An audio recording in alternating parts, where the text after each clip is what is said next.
David Hogg fired by the DNC. AOC is getting desperate. A lot of other things going on. And Trump is in Saudi Arabia doing amazing things. I'm Brian. This is the Brian Craig Show podcast. Thanks so much, everyone, for tuning in. We got a lot to cover. So let's go. I want to start with President Trump in Saudi Arabia. You know, I watched that speech and it was a different kind of speech than we normally hear. And if you go back and watch that speech that he gave in Saudi Arabia, it wasn't so much a speech for us, meaning the American people. It was a speech for Saudi Arabia and for Middle Eastern countries. And President Trump, he's doing a lot of things. He said some things that I've never really heard an American, anybody talk about. He was talking about that's the Arabian way. And he was really complimentary of Saudi Arabia. And, you know, it fits in with this Qatar plane deal that President Trump is working on. And, you know, what President Trump is doing on many different levels is he's forming new alliances. Right? The old world alliances aren't really alliances. They use these alliances, these treaties and everything we have, we're talking about Europe mostly, but there's others, to rip off the United States and say, well, we're your ally. And they're not relevant anymore, the old allies. The old allies, not just the countries are not relevant, but the treaties, the being allied with these countries we've been allied with since the Second World War really not only serves no positive purpose, it's actually a negative. And there's problems going on around the world, and he's forging new alliances. I give an example with this gift of the plane from Qatar. I saw on X, Nikki Haley was attacking Trump, you know, for taking the plane. And, you know, I hadn't thought too much about this plane gift from Qatar, at least not in this way, till I watched President Trump speaking in Saudi Arabia. And he is forming new alliances in the Middle East. And he talked a lot about positive things coming out of the Middle East as opposed to destruction. And he's obviously, the royal family in Saudi Arabia love President Trump. You've seen this. You saw how the prince went to the plane and greeted Trump as he came down the stairs. He didn't even go to the airport when Biden went. In Trump's first term, we saw how the king drove him around in the golf cart and how they honored him. You've seen all this. It was amazing how he was honored the first time and this time in Saudi Arabia. And it's not just the Abraham Accords. This constant threat we have from Iran, which we've had since 79. Although there was a problem before, but since 79 when they took the embassy, all these things have to be dealt with and handled.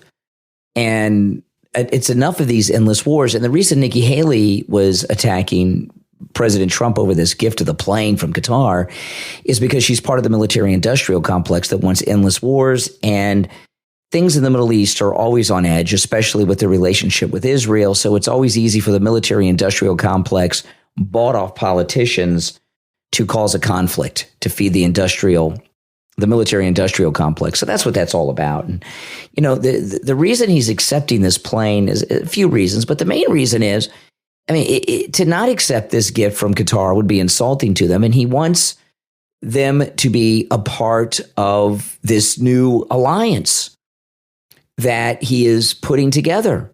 And that's, I think, incredibly obvious, isn't it? I mean, you know, what's the big problem with that, right? What's the big problem with that? Why should we not form alliances in the Middle East so we can end this endless terrorism and these endless wars and have a Middle Eastern alliance so that we can clamp down on Iran? And that's not a constant threat. I think what he's doing is very proactive and forward-looking. And I support that. I'm so tired of these endless wars and conflicts and incursions and police actions and, you know, a bombing campaign that goes on for a week or two here and there. It's been nonstop my entire life. And he's the first president to come up with a way to end it. So the gift of the plane from Qatar has a bit to do with that. There's no scandal with that. The media are trying to make it into a scandal because President Trump is doing so many good things right now that they want to cover up, the prescription drug executive order yesterday and all of that. They want to cover all that stuff up, so they're trying to make a scandal where there's none. Now, I want to talk a little bit about AOC and David Hogg. AOC made this insane video, which I'll play. Okay, this is it. This is AOC. This video is going viral today. And now what DHS is trying to say, again, they're using public intimidation because they know that they cannot come for us all. They know that they cannot come for us all. And recently what they said is that DHS is allegedly looking into arresting members of Congress. Okay. Let me just play the next part. Who were showing up for their legal and constitutional obligation to conduct oversight. Okay. So AOC is trying to get arrested. I saw a spokesperson from the Department of Homeland Security on TV a little while ago, and she said that if AOC goes, she'll be arrested. AOC is desperate to get arrested. Please don't arrest AOC. She wants to be arrested. She's out now. She's old news, not just because woke is gone and MAGA is running the country now. There's other people that are voices in the liberal movement that are getting more attention than her, like Jasmine Crockett. And she is desperate for relevancy, AOC, and she wants to be arrested so bad. And arresting her would be just a big mistake. That's exactly what she wants. And it'll give her some relevancy back. And we don't want to do that. Obviously, her running mate dreams with Bernie Sanders are not panning out. So she's looking for something else to do. And it looks like this is it. And this video is going viral. That's called they'll be held to pay video. And, they're going to pay for the arrest of these Democrats. They're trying to make themselves martyrs, as if there's something that they're doing or have done that is for some civil rights cause. This is not a civil rights cause, okay? Trying to get these criminals out of the ICE detention center. These are people that have been arrested previously for felonies. Most of them that are in there, they're in the country illegally. They're still going after the worst of the worst first, because there's a lot of the worst of the worst. And it's an absurd liberal cause to try to rally behind. Notice they don't talk about Garcia, the MS-13 guy in El Salvador anymore. In fact, they haven't talked about him at all this week or last week. And AOC is desperate for relevancy, and that's why she's doing this. Now, the DNC did do one thing that I'm happy that they did, and that was fire David Hogg from his position with the DNC. David Hogg is a very dangerous person if he were to rise through power, and he'll never fully recover from this. And he probably was tossed out because of James Carville in that interview he did on that was online about a week or so ago with Carville. He's just not a likable guy, even among Democrats. And I'm so glad that they threw him out of the DNC today, because he was on his way to becoming either the head of the DNC down the road or a senator or a member of the House. And he is an angry, very dangerous and connected guy. And for him to rise up in power and relevance would be bad for the country in the long run. It really would be bad. And I'm so glad they've rejected him. Not that I want unity in the Democrat Party, but I don't want David Hogg to rise in prominence, power, authority inside that party. And he's out now. Now, he's always going to be around in the background. But, it also, he's the last of the Parkland kids that we hear from. And he had some connections because his dad's FBI and everything. So he had some connections that gave him a little bit longer fame than the rest that have all faded away into obscurity. But the Parkland kids, of which he's the most prominent, well known of. I mean, if you don't know what I'm talking about, he was a student of Marjorie Stoneman Douglas, where they had that tragedy a few years ago. And those Parkland kids were never meant to have positions of power or authority within the Democrat Party. They were being used by the media and the Democrats to further an anti-Trump, anti-Republican agenda. And at that time, it was gun control. Notice the Democrats don't talk about gun control anymore. It's because they finally accepted it's not a popular issue. So he was never meant to get where he was, David Hogg. He was just there to go after Trump and create a gun control argument. And I'm glad he's gone. And good riddance. Again, I don't want any unity with the Democrats, but I did not want him rising up. And we've also got some problems, too, with unity in the MAGA movement. We got to talk about it. I've seen a lot of disunity in the MAGA movement. Last week, we were talking about the James O'Keefe videos on Pam Bondi, and that didn't go anywhere. We haven't got any follow-ups on it. It's kind of faded away. But Laura Loomer was criticizing Trump over the gift of the plane from Qatar. Ben Shapiro, who's always a never-Trumper, is going after Trump. Mark Levin was going after Steve Witkoff, who was with the president in Saudi Arabia today, and president loves having him around. The MAGA movement and those that are MAGA, whether it's, Levin or you listening to my voice or anyone, should not be disagreeing or taking issue with Donald Trump, period. Donald Trump sees a big picture. What I was talking about a few minutes ago about this new alliance that he's forming and with these Middle Eastern countries, Saudi Arabia, the plane from Qatar. He's reshaping the world. There's a reset going on with America's role and alliances in the world on many different levels. And no one should be out there criticizing Trump.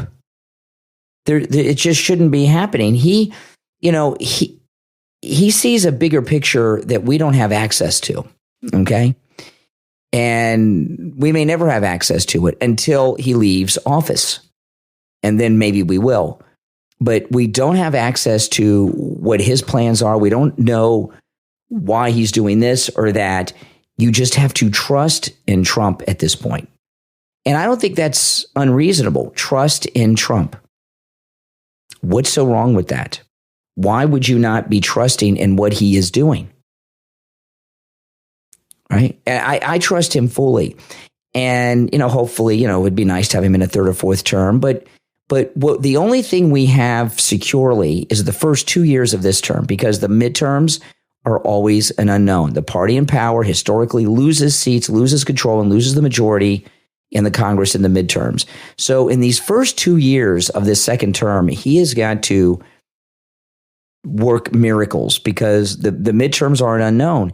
And if the Democrats regain control in the midterms of even one of the houses, his agenda will be stopped pretty hardcore, that we could lose control in both. I hope we don't. I would like to gain seats, and that's possible too, because the Democrats are in such disarray and are so unpopular. But President Trump has the first half of this second term to get as much done as humanly possible. And he does not need any conservative, any MAGA person criticizing anything he does. He needs to have a complete license to do whatever he wants, support whoever he wants, make whatever deals he wants, because he has a long-term picture that he's trying to accomplish. And I don't appreciate any conservative, any MAGA person criticizing or disrupting President Trump at all. I really have zero tolerance for criticism of President Trump. I always do, but especially now more than ever. And I'd like you guys to let me know in the comments if you agree with that or not. He's making some big, big moves. There's some members of Congress, in particular in the Senate, that have been going against his prescription drug prices. Well, that doesn't mean we still don't have enough votes. Plus, we have JD to do a tiebreaker to pass it. Some of these senators may not be able to vote for it, but as long as we get enough with JD's tiebreaker to get it through, that's fine. Okay? This prescription drug reduction is bigger than people realize because the media aren't covering it.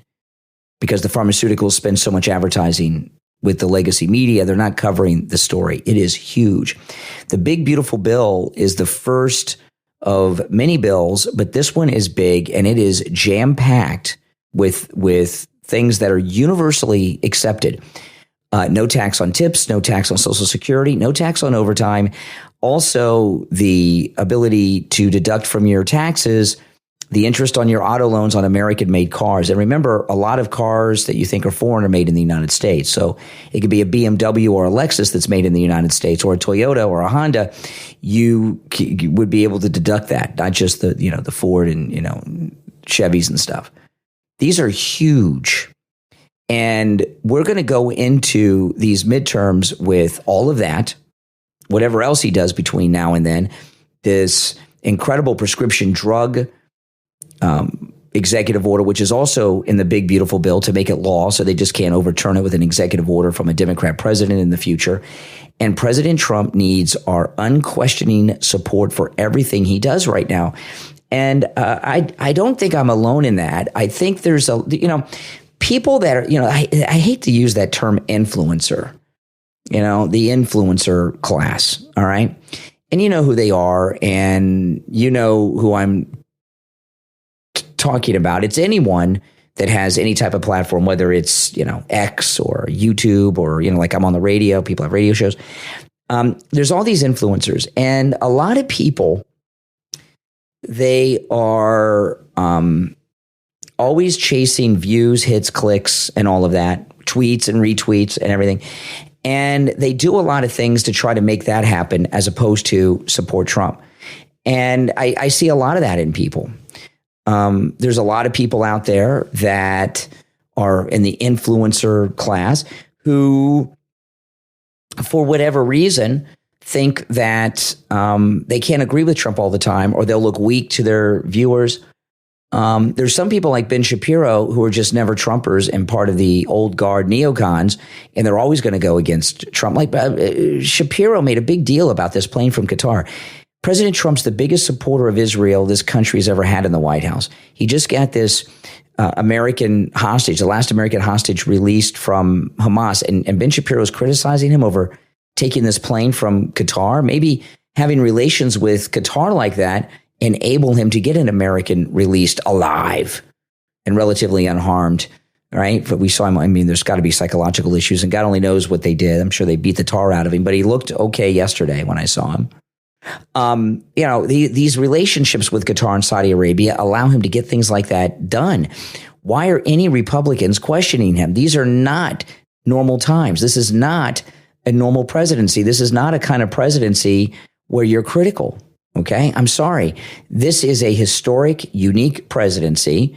And if you ever want to get our country back, which we're in the process of doing with President Trump, beyond a presidential term or two, you'll, shut up and dribble and agree and follow Trump with whatever he does.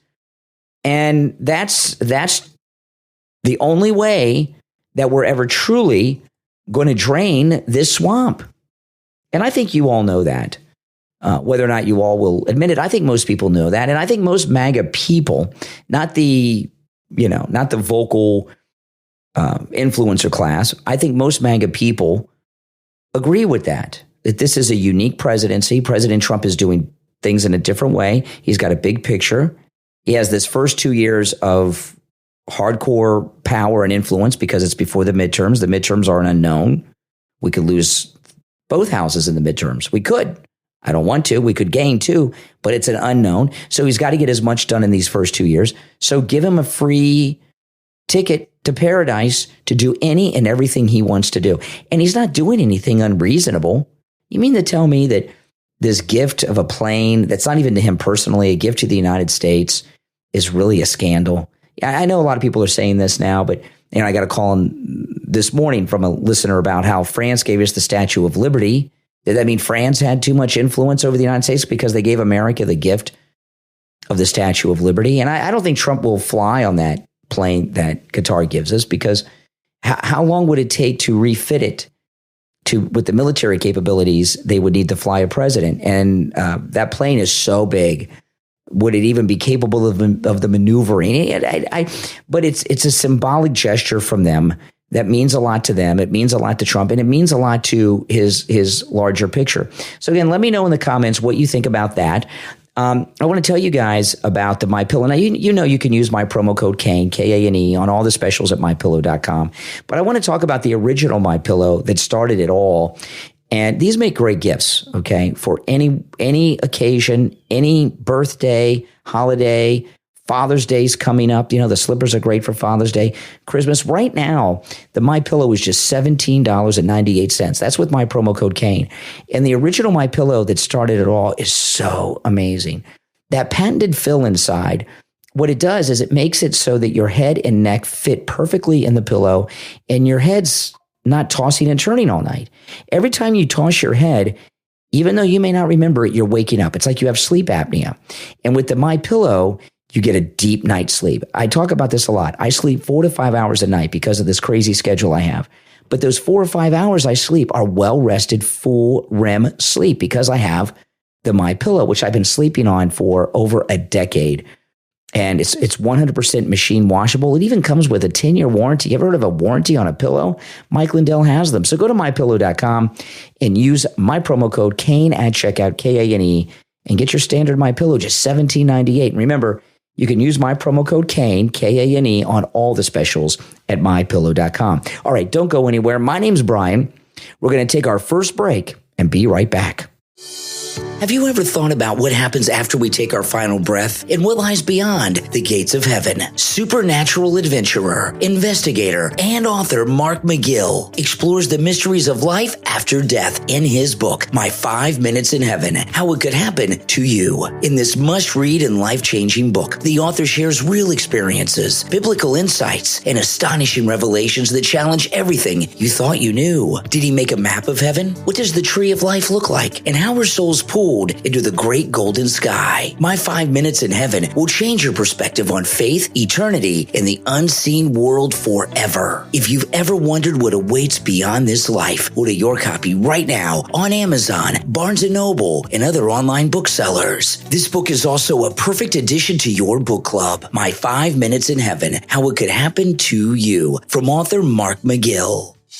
Ever wonder what really goes on in the world of offshore oil rigs, wind farms, and the energy industry that powers your life? Find the answers to those questions and more on the podcast Wind, Waves, and Wells with Joe. Wind, Waves, and Wells with Joe pulls back the curtain and shares the raw, unfiltered stories from the front lines of energy. From offshore drilling disasters to wind turbine advancements, Joe brings on people who've lived it, worked it, and have the scars or the laughs to prove it. When you tune into Wind, Waves, and Wells with Joe, you'll hear jaw-dropping experiences like being 100 meters underwater with no air, to real conversations about safety, environmental impact, and the politics that don't make it into the brochures. It's insight, storytelling, and sometimes controversy, and always honest. If you're an energy insider or just someone curious about the wild world that keeps the lights on, Wind, Waves, and Wells with Joe is the podcast for you. Available on Spotify, Apple Podcast, and wherever you listen to podcasts. Real people, real stories, no filter. Wind, Waves, and Wells with Joe. Start listening right now.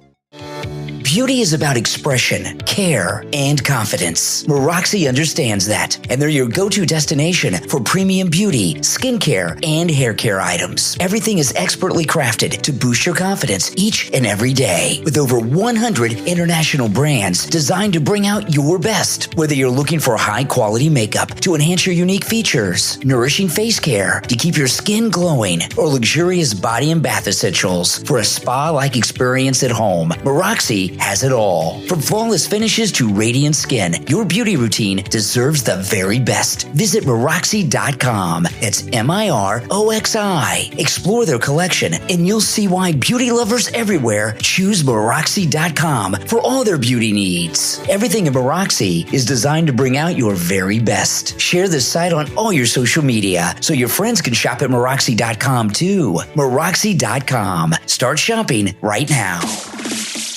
You are listening to the Brian Craig Show podcast, broadcasting from sunny South Florida. Brian is joined by his wife and co-host, Kathy. Follow Brian on social media at BrianCraigShow.com. And now, Brian and Kathy. Welcome back, everyone. I'm Brian. Thanks for tuning in. This Jake Tapper book about Biden's health. Let me play. This is Tapper on CNN plugging his book. You have an entire White House press corps, though, following him around. And I'm just curious as to whether or not this kind of trying to hide what was happening with the president at the time had an impact on the press corps. Like, why didn't we hear some of these details from what they actually saw and were dealing with trying to get information? Well, Alex Thompson and I were on the case, as were lots of other reporters, trying to figure out what was going on behind the scenes. But bottom line is the White House was lying, not only to the press, not only to the public, but they were lying to members of their own cabinet. They were lying to White House staffers. They were lying to Democratic members of Congress, to donors about how bad things had gotten. And in fact, Alex and I started writing this book after the election of 2024. And we spoke with more than 200 people, almost all of whom were Democrats. And almost all of whom wouldn't be honest with us or wouldn't be candid with us until after the election. And then after the election, we found out all of these things that when you looked at what was going on with President Biden at the time, it probably doesn't surprise you the extent to which he was deteriorating. But now we have anecdotes and facts about what was really going on behind the scenes with details that Democrats wouldn't share with us until after Election Day. Okay, Democrats. Yeah, CNN. Jake Tapper, he's a Democrat. They're all Democrat. This is one of the most bizarre things I've ever seen out of the media. Maybe it's gaslighting. Maybe Jake Tapper is gaslighting us here. Everyone knew that Biden was suffering from dementia of some kind. That cocaine they found in the White House, many people believe it was his, not Hunter's, that they were using that to get him energized. Everybody knows. And, we like this stupid thing with the Qatar airplane.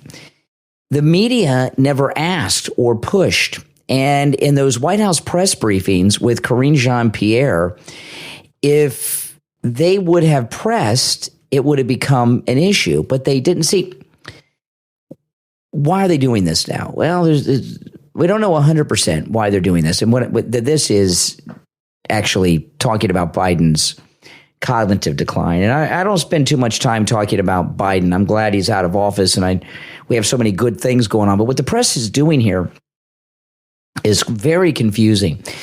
And I don't know if anyone other than themselves know why they're all of a sudden they're talking about this.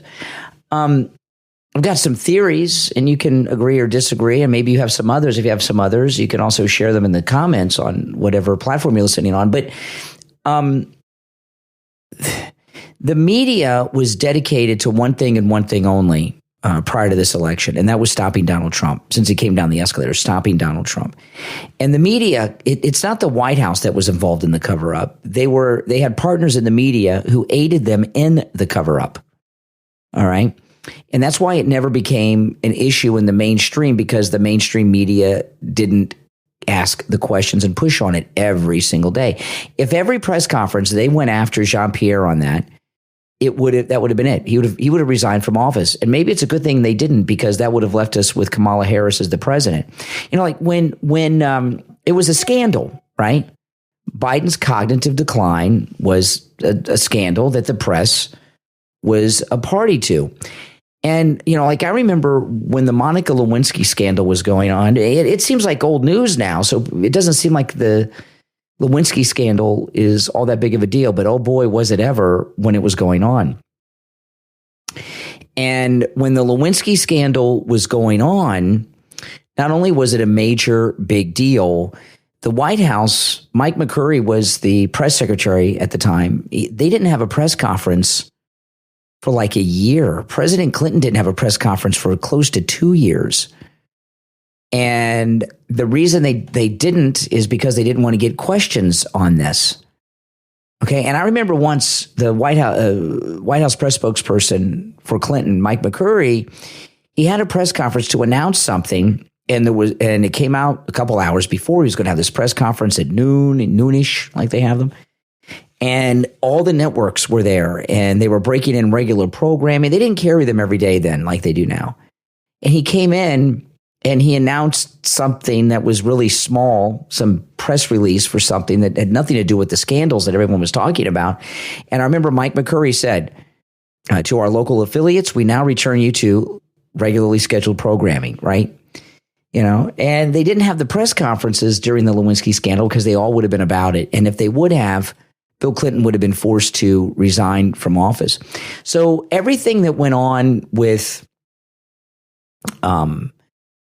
Biden's cognitive decline, the cover-up was the press, just as more so than the White House. And so why is Tapper doing this?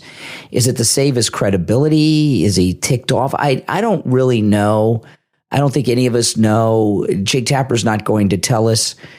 But to hear him talk, well, we had no idea. Looking back, you can see it, but we didn't know at the time. And it's Jean-Pierre's fault, and it's the White House's fault.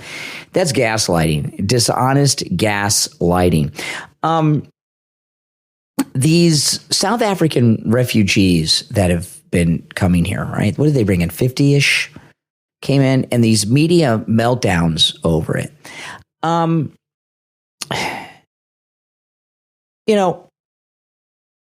What's been going on in South Africa with the white farmers has been going on for 10 or 15 years. It's been in the news. It used to just be covered in tiny little places like WorldNetDaily. And remember, WorldNetDaily used to be a big thing. I don't even know if it's around. Is WorldNetDaily still around? Let me Google it real quick. Yeah, it's still around. I haven't been in WorldNetDaily in a long time.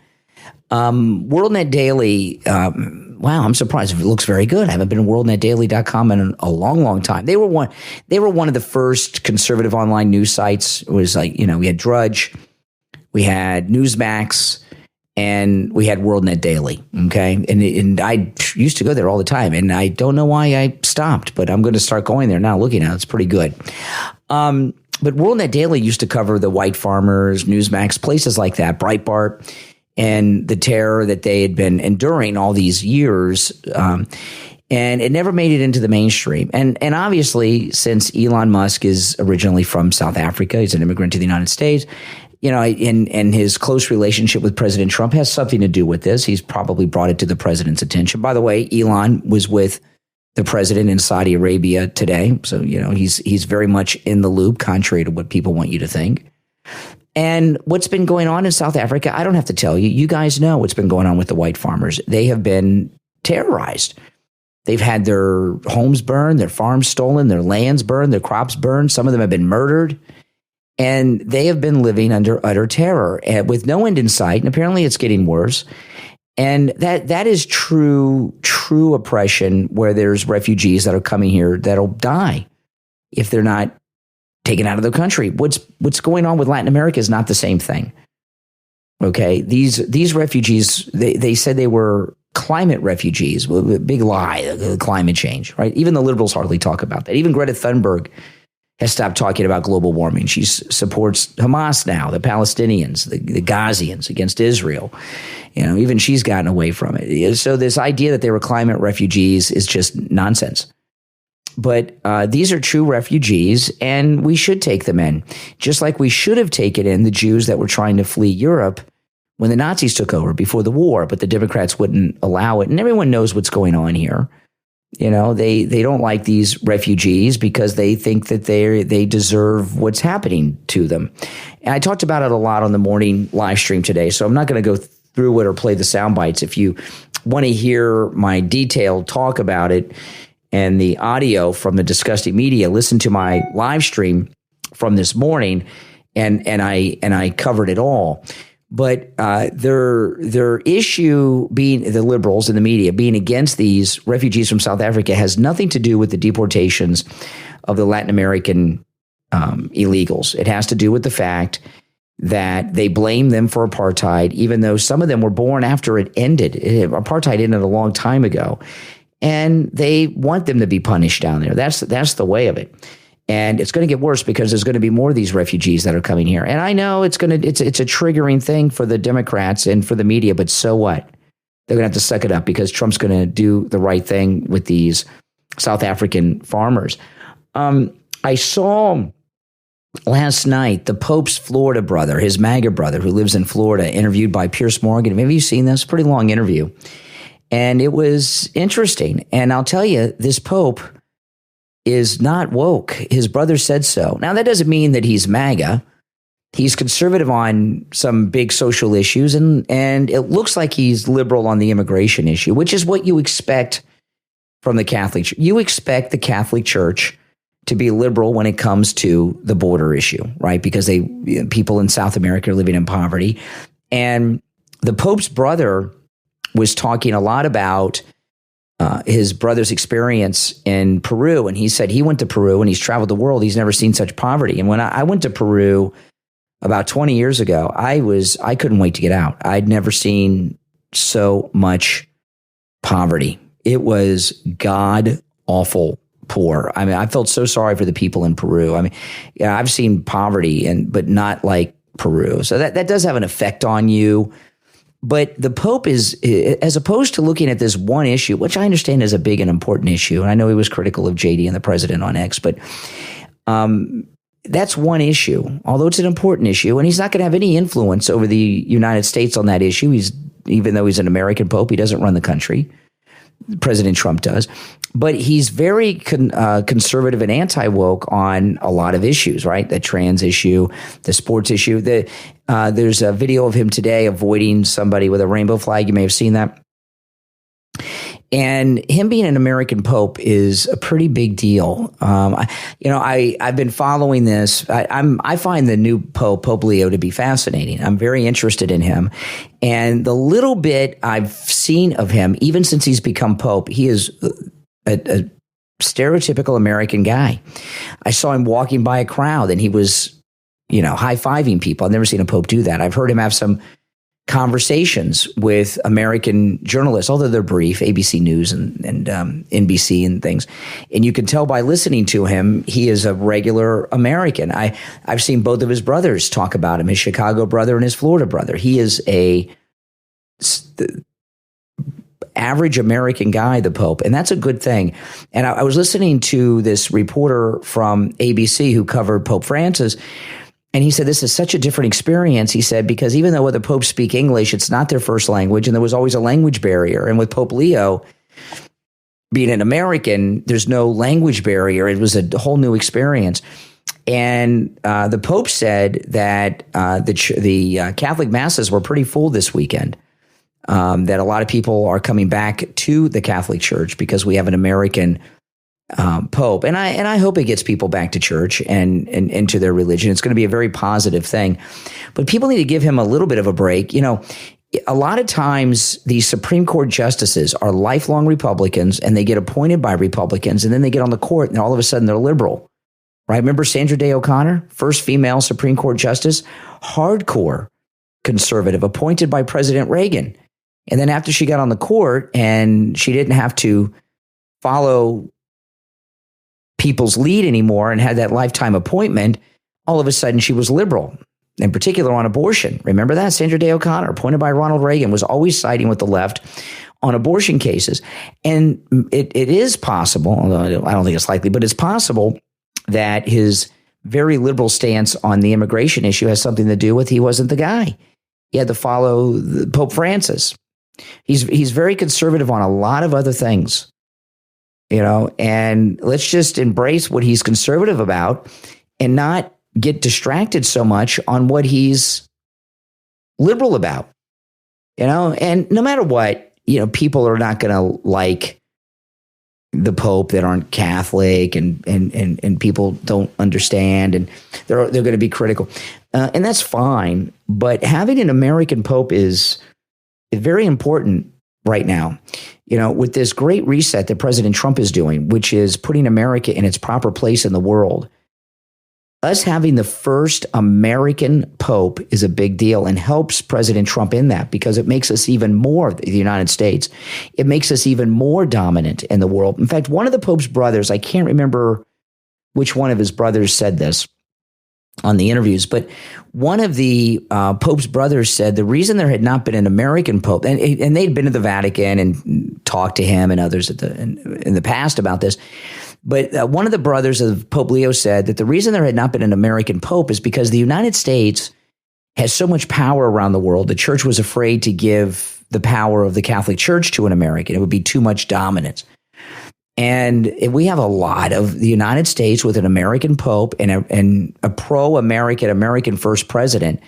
American dominance is at the highest level that it's been since the 1950s.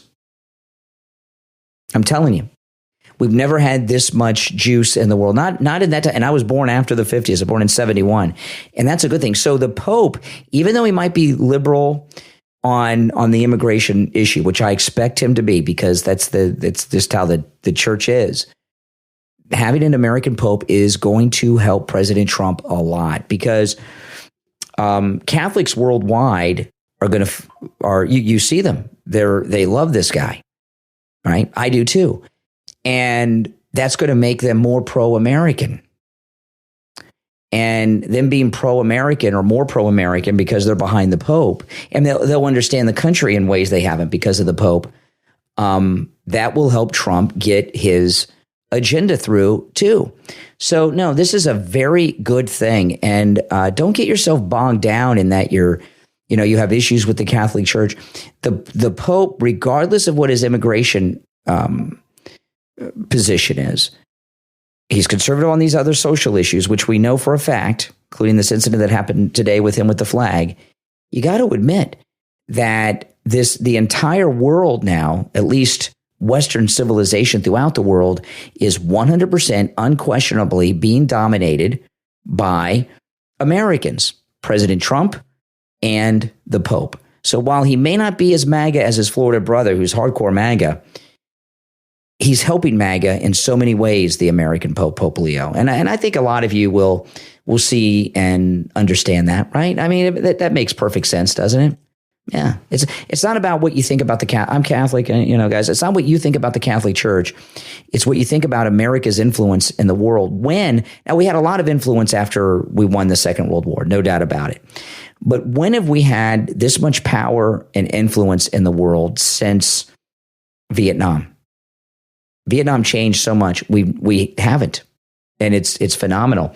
Now, if you'd like to support the program, become a Patreon supporter. If you become a Patreon supporter, you have access to commercial-free editions of all of the podcast episodes. And our top Patreon supporters get a live on-air shout-out on each and every podcast. So the names you'll hear now are our top Patreon supporters. I want to thank Andrew and Connie, Christine, ETW, Chuck, Pamela, Nick, Wesley, Heather, David, Maria in Texas, Alice, LeeZep, Shawna, George, Brandon, John, Frank, Dale, David, Laura, Rob, and SFjr.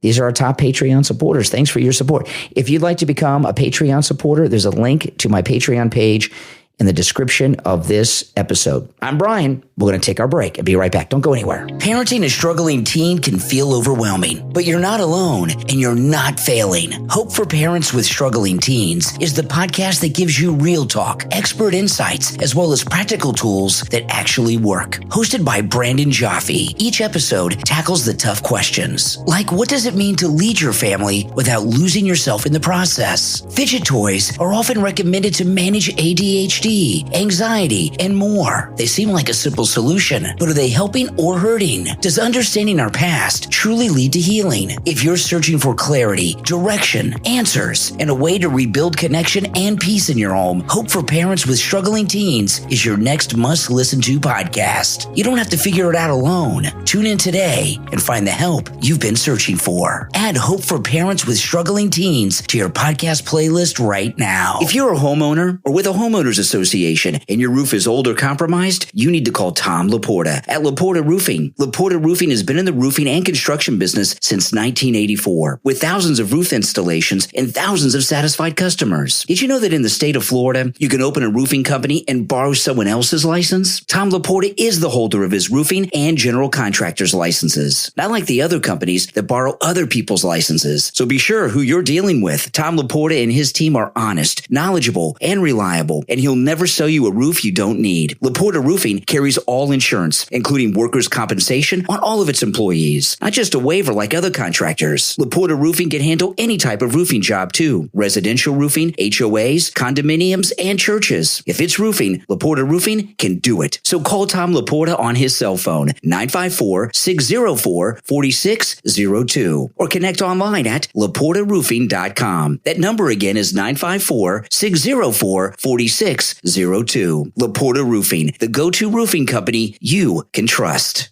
This is Dr. Philip Appleton. I'm a chiropractic physician. I've seen thousands and thousands of patients in my career. I've been a chiropractic physician here in Pompano Beach for 40 years. We're open 6 days a week. If you have sciatica, you have bursitis, you have tendonitis, you're tired of taking the pills, the drugs, the injections, and you heard that you have to live with it. Well, there's a lot of times you don't have to live with it. I've had great success with helping people. My testimonials are marvelous with patients. They love the treatment. There's no injections. There's no medication. There's no surgery. There's none of that. It's strictly either the laser or the acupuncture I do or shockwave therapy I do. Open 6 days a week. Come in for the free consultation and be willing to look at you and help you. Take advantage of that no-charge consultation with Dr. Appleton. Remember, appointments are not necessary and walk-ins are welcome even on Saturdays. 954-973-0710. 954-973-0710. And online, AppletonChiro.com.